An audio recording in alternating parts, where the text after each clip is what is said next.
네, 오늘은 예수님의 사역 프로젝트 이라는 제목으로 말씀을 상고합니다.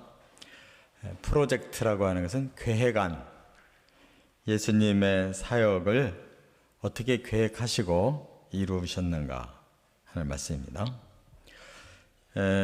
라로시프코라고 하는 잠언과 성찰을 쓴 저자가 이런 말을 했어요. 자기 실력을 감출 줄 아는 것이야말로 크나큰 실력이다.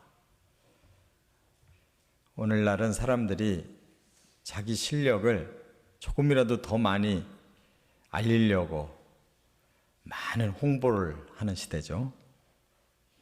근데 진짜 실력은 오히려 감출 줄 아는 사람이 진짜 실력 있는 사람이다 하는 뜻입니다.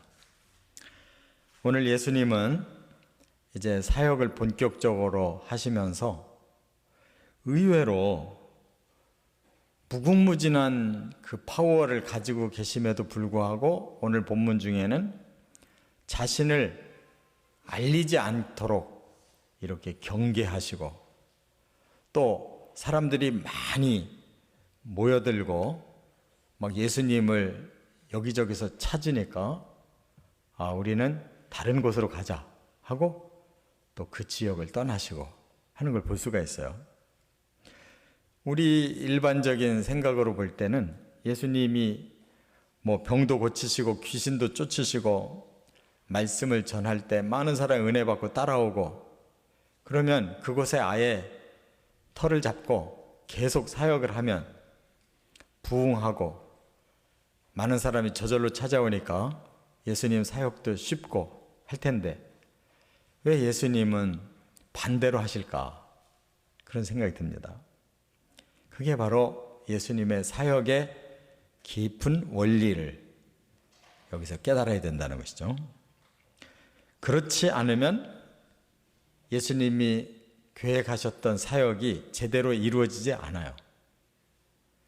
그래서 우리 같은 사람들이 생각하는 방법과는 정반대의 방법으로 예수님이 사역을 하셨기 때문에 사역의 완성도를 이루실 수가 있었다 하는 거예요.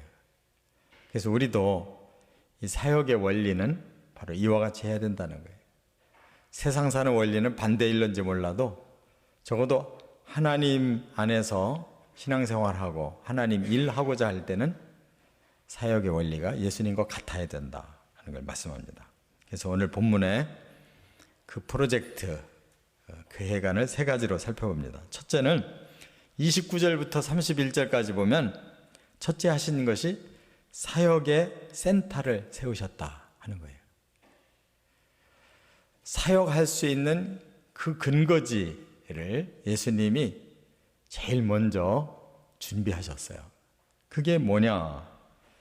여기 오늘 본문 29절에 보니까 회당에서 나와 곧 야고보와 요한과 함께 시몬과 안드레의 집에 들어가시니 그랬어요. 지금 여기가 어디냐면 가버나움이라는 곳인데 가버나움은 갈릴리 호수의 이 북쪽 지방에 있어요. 근데 그 지역에서는 가장 크고 대표적인 성읍이었습니다. 예수님은 갈릴리 지역의 사역을 하실 때 그 중에서 제일 대표되는 그런 성읍을 가셨고 관계를 통해서 거기에 사역센터를 세우시는데 오늘 본문에 보니까 야고보와 요한을 데리고 시몬과 안드레가 사는 집으로 들어가셨다고 그랬어요. 여기서 시몬은 베드로를 말해요. 베드로와 안드레의 사는 집으로 가셨다. 벌써 이 핵심 제자들이 만들어진 상태였어요. 야고보, 요한 형제죠. 또 시몬, 또 안드레 형제. 이 두 형제들을 예수님이 이제 데리고 시몬 베드로의 집에 들어가셨다고 그랬는데 이 시몬 베드로의 집은 사실은 베드로의 집이 아닙니다. 이 베드로, 안드레 이 사람들은 벳세다 출신이에요. 근데 지금 현재 가버나움에 그들의 집이 있다고 했는데 이것은 학자들이 연구해 보니까 그들의 집이 아니고 그 아내, 베드로의 아내, 즉 처가댁이라. 거기에를 들어가셨을 때 바로 그 집에 문제가 뭔가를 알게 되는데 30절에 가보니까 시몬의 장모가 열병으로 누워있는지라. 지금도 열병이 나면 굉장히 위험합니다. 사람이 갑자기 고온이 되면 죽을 수가 있어요. 그 시대에도 바로 이 열병이라는 건 아주 무서운 병이었어요. 그런데 그 집에 일부러 예수님이 가셔서 그 장모가 누워있는 곳에서 그 여자에 대하여 예수께 여짜온데 나아가서 그 손을 잡아 일으키시니 열병이 떠나고 여자가 그에게 수종되니라 그랬어요. 예수님은 그 장모의 손을 붙잡고 일으키시니까 열병이 떠나가고 한순간에 그 무서운 병이 낫는 체험을 통해서 장모가 예수님을 수종들었다는 말은 그 집에 모셨다는 말이에요. 바로 여기에 선교 센터를 두신 거예요. 갈릴리 지역의 선교 센터. 예수님은 예루살렘 지역에서는 선교 센터가 마가의 다락방이었어요. 이처럼 중요한 그 사역의 근거지를 두고 그 지역 일대를 복음화시키는데 아주 중요하게 그런 사역을 하셨다는 거예요. 그런데 우리가 생각해 볼 때 인간적인 관점에서 볼 때는 별로 효과적이질 못할 것 같아요. 왜냐하면 베드로가 좀 부자여서 베드로의 진짜 집이라면 얼마든지 예수님도 자기가 제자로 삼은 사람의 집이니까 좀 편안하고 안심하고 거기서 주무시고 사역을 하실 수가 있는데 제자의 처가댁에서 머문다는 것이 그게 인간적인 생각으로 볼 때는 좀 눈치 보이고 힘든 일이잖아요. 그러나 예수님은 그 장모의 힘을 예수님 충분히 아셨어요. 그래서 베드로는 밖에 사역을 하는 그런 훌륭한 제자로 삼으셨지만 베드로의 장모는 안에서 사역을 하는 훌륭한 제자로 삼으신 것입니다. 그래서 그 집을 사역의 본부로 사용하셨는데 거기엔 이유가 있어요. 우리가 그냥 성경을 읽어봐가지고는 모르는데 성지순례를 가보면 그 이유가 분명해요. 바로 그 베드로의 집하고 그 회당은 바로 앞이에요. 바로 길 앞에가 회당이에요. 그래서 예수님이 왜 그곳에 사역의 본거지를 두셨나를 알 수가 있다는 거예요. 그 회당이 제법 커요. 그러니까 그 지역 일대의 사람들이 안식일이 되면 전부 그 회당에 오는 거예요. 예수님은 그곳에서 직접 예배드리면서 사람들을 가르치는 일에 열중하신 걸 볼 수가 있어요. 그게 바로 예수님의 사역의 방법 중에 하나였다 그 말입니다. 뿐만 아니라 이 여인에게 병 낫는 체험을 주심으로써 그 여인을 외부적인 사역자가 아니라 내부적인 사역자로 쓰셨는데 이 여인뿐만이 아니에요. 저 갈릴리 서쪽으로 가보면 막달라라고 하는 지역이 있어요. 그 지역 출신 과부가 있었는데 아주 귀신이 보통 세게 들은 사람이 아니었어요. 예수님이 그 여인의 귀신을 쫓아내고 소위 말해서 7 귀신을 쫓아내고 그 여인을 제자 삼아요. 그가 바로 막달라 마리아예요. 그 여인은 돈이 있는 과부였어요. 예수님을 아주 철저하게 뒤에서 섬긴 여인 중에 한 사람이에요. 이처럼 예수님은 이러한 사역의 그 센터, 직접 예수님이 이끌고 다니면서 제자 훈련을 하면서 사역을 하는 제자들이 있고, 또 수발을 드는, 수종을 드는 제자가 있고, 뒤에서 후원을 해주는 제자가 있고, 그것도 지역마다, 또 마가의 집에는 또 예루살렘에서, 또 외곽에서는 나사로의 집에서 이렇게 돕는 사역자들을 두고 계셨다는 걸 알 수가 있어요. 그래서 우리도 하나님 일을 할 때에는 이와 같은 효율적인 그런 조직이 필요해요. 거기에는 은사와 사명이 각각 다르다는 걸 우리가 깨달아요. 어떤 사람만 탁월한 게 아니고 모두가 다 각자의 사역, 사명, 은사에 따라서 다 탁월하게 일하게 하는 것이 하나님의 원리인 줄 믿습니다. 그렇기 때문에 우열이 없어요. 그 시대가 워낙 남성 중심의 시대이기 때문에 물론 그 12제자를 많이 데리고 다니셨어도 표현을 그렇게 한 것뿐이지 그곳에 배후의 여제자들도 다 같이 따라다녔어요. 그래서 계속 여인들이 섬기는 일을 해준 거예요. 십자가 상에서 마지막까지 남아서 예수님을 애처롭게 바라보고 기도한 사람들은 바로 이 여자들이었어요. 남자들 다 도망갔어요. 예수님을 끝까지 지켜드린 사람들, 여제자들이었어요. 아마 2000년 전이나 지금이나 우리 기독교는 똑같은 것 같아요. 지금도 남자들보다는 훨씬 많은 여자들이 예수 믿고 교회를 위해서 진짜로 섬기는 삶을 많이 해요. 남자들은 어떤 그 대표성을 많이 가지고 있어도 실제로 밑에서 섬기는, 그래서 교회가 이루어져가는 사역들은 많은 부분 여자들이 하고 있어요. 그래도 큰 표를 안 내도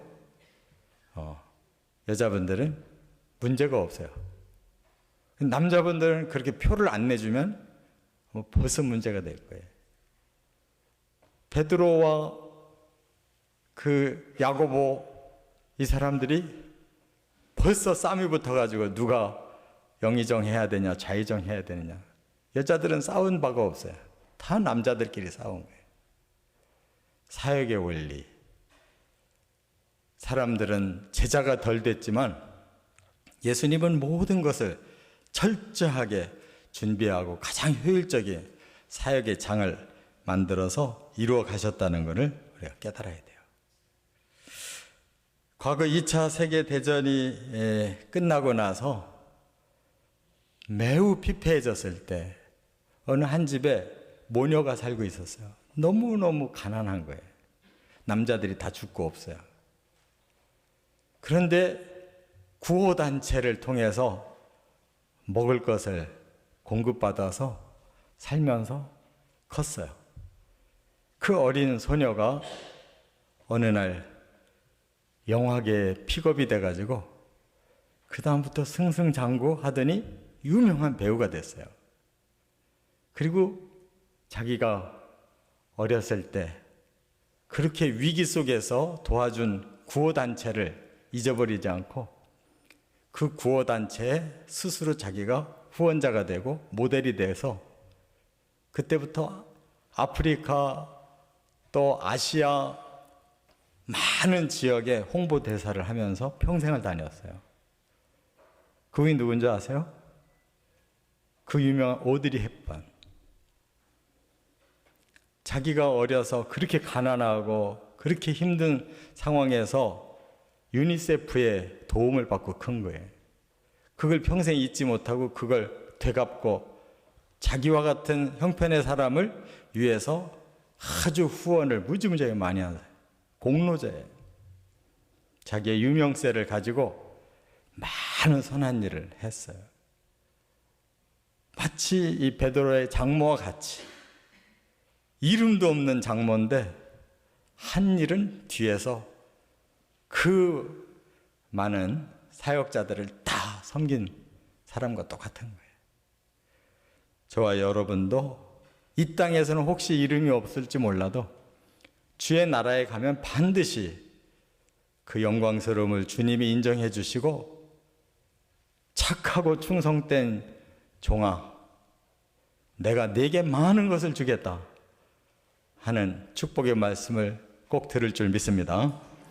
두 번째 중요한 원리가 뭐냐? 32절부터 34절에 보면 사역의 스케줄을 조절하고 계시다는 거예요. 예수님은 공생애가 정해져 있었어요. 그 짧은 공생애에 완벽하게 스케줄을 조절해서 사역을 하셨다는 걸 알 수가 있어요. 단 하루도 오차가 없었어요. 놀랍지 않습니까?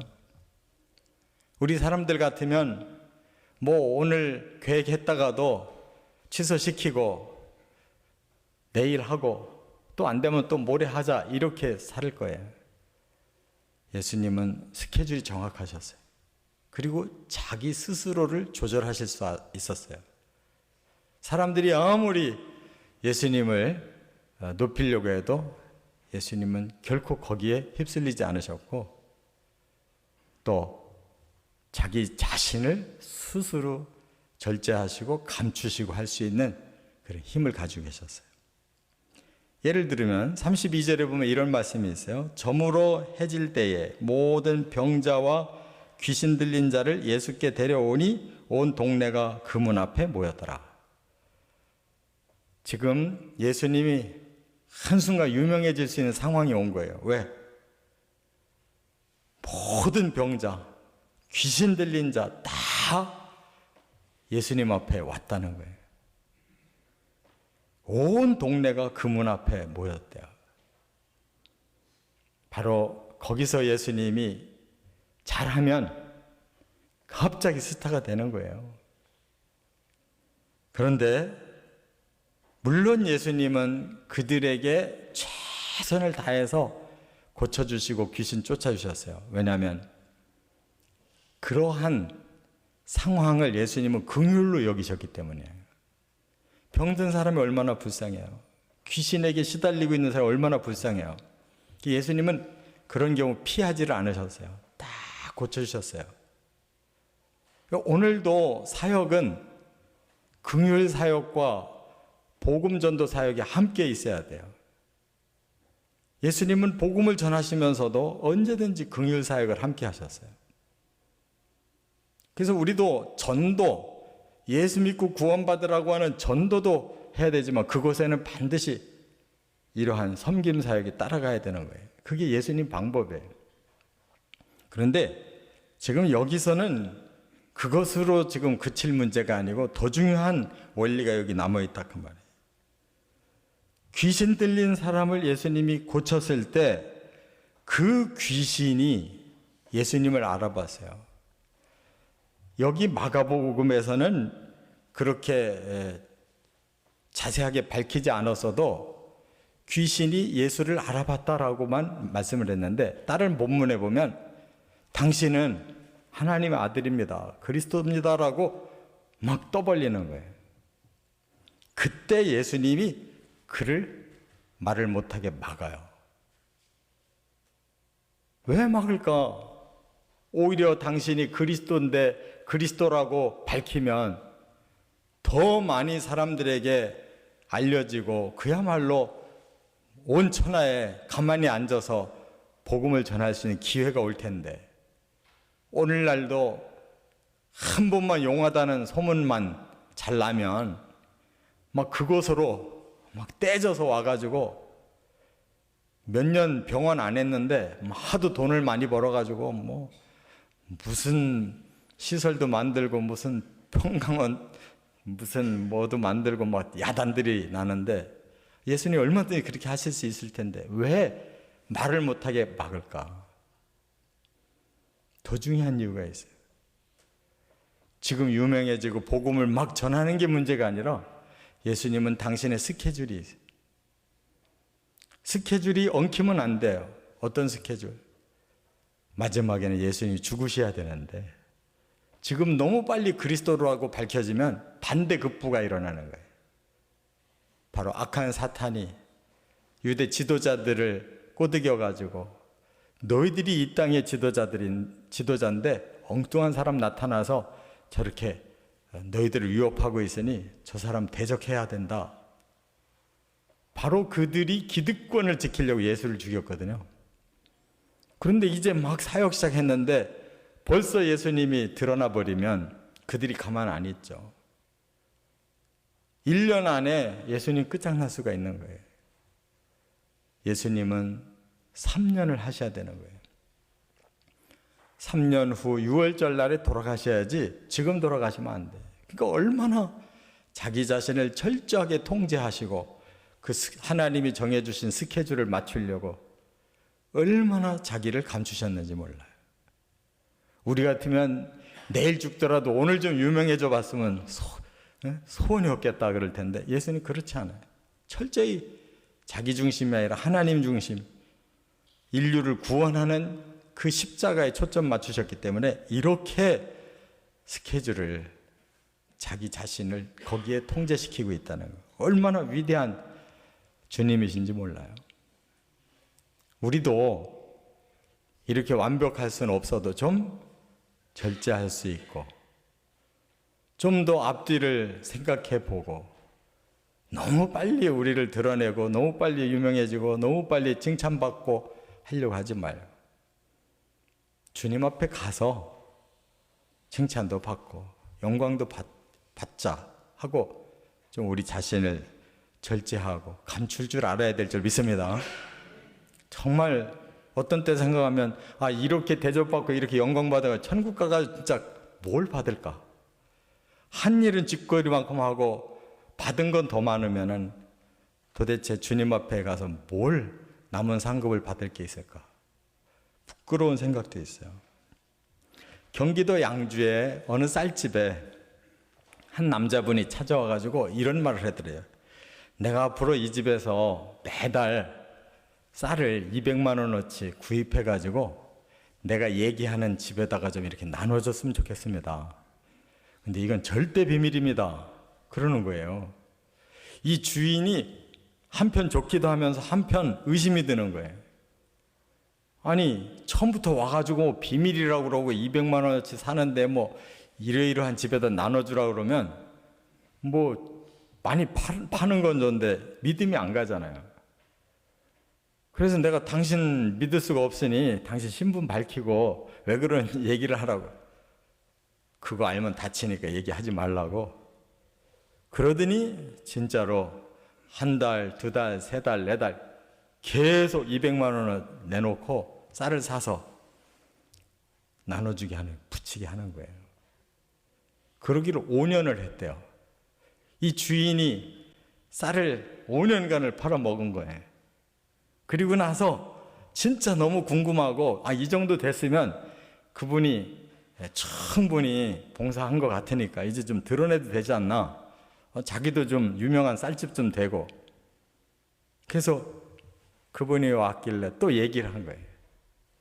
그랬더니 제발 남이 모르는 나 혼자만이 느끼는 기쁨을 좀 누리도록 내버려 주시고 만일 나를 밝히려면 다음 달부터 당신 쌀은 안 팔릴 줄 아십시오. 그러더래요. 찍소리 못하고 계속 그냥 대주고 있대요. 정말 하나님 앞에서 좀 우리를 감추는 하나님의 시간표에 우리를 맞출 수 있는 이게 사역인 줄 믿습니다. 세 번째는 35절부터 39절에 보니까 사역의 방향을 확정해 놓으셨다는 거예요. 예수님은 하고자 하는 사역이 뭔가가 분명하게 정해져 있다 하는 걸 깨닫는데 바로 여기에 우리가 힘쓰면 되는 거예요. 세 가지가 있었어요. 35절에 새벽 아직도 밝기 전에 예수께서 일어나 나가 한적한 곳으로 가사 거기서 기도하시더니. 누가 새벽기도 만들었냐고 욕하는 목사님 제가 봤는데 성경 안 읽은 분이에요.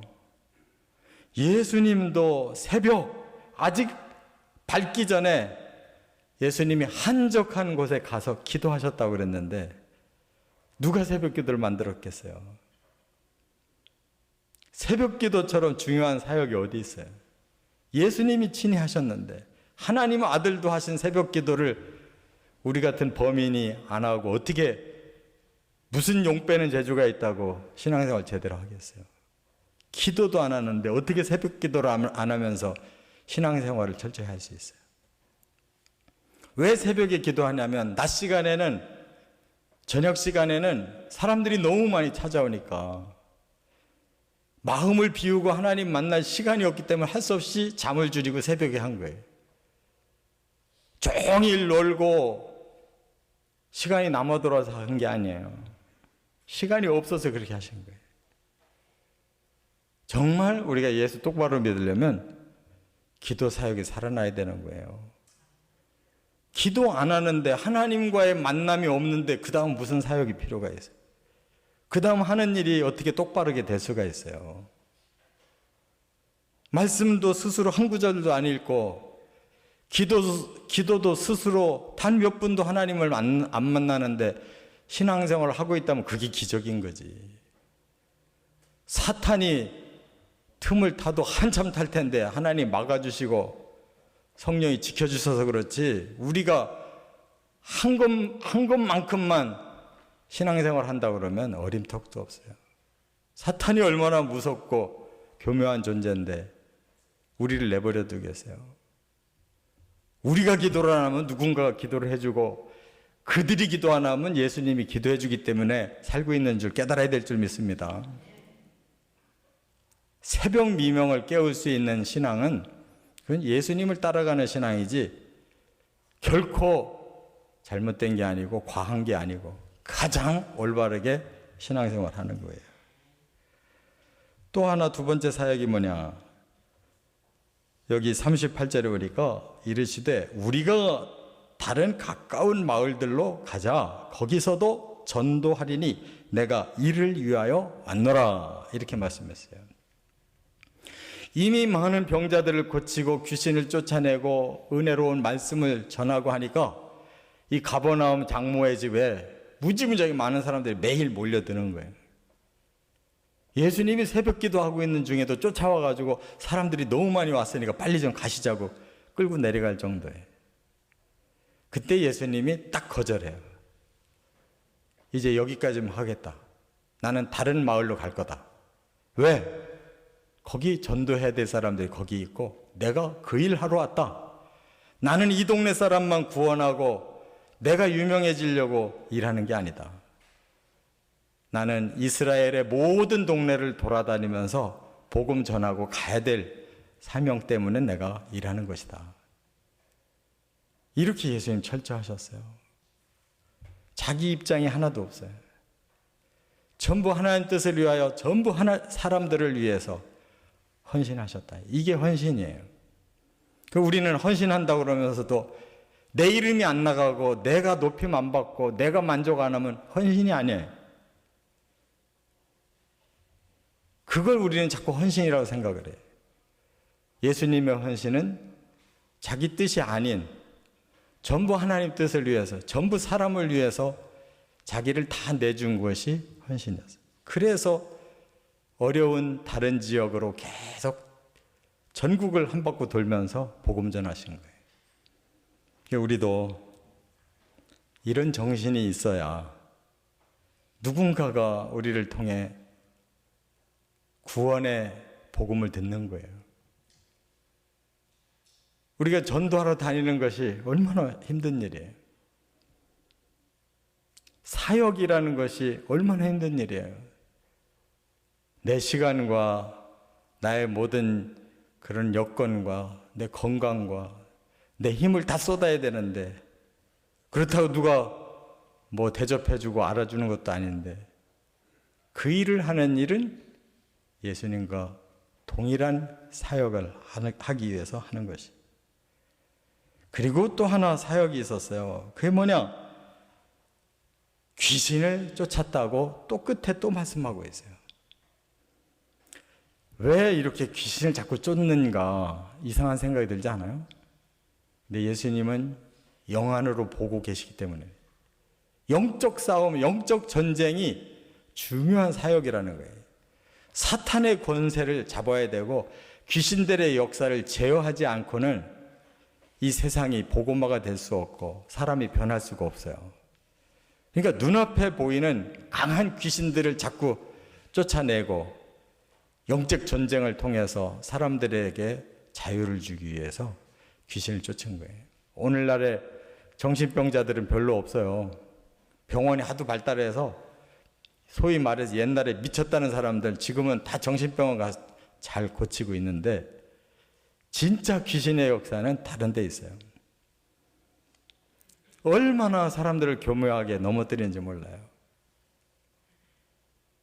이 사람의 마음에 온갖 우상을 다 집어넣어 가지고 돈이 우상이 돼 있고 자기 명예, 자기 권세가 아주 우상이 돼요. 사람들은 자기를 위한 일이라면 환장을 해요. 그게 귀신의 역사예요. 그리고 쾌락을 위해서라면 사람들은 뭐든지 다 하려고 그래요. 바로 이런 속에 우리가 살고 있어요. 그럼 우리가 뭘 쫓아야 되겠느냐?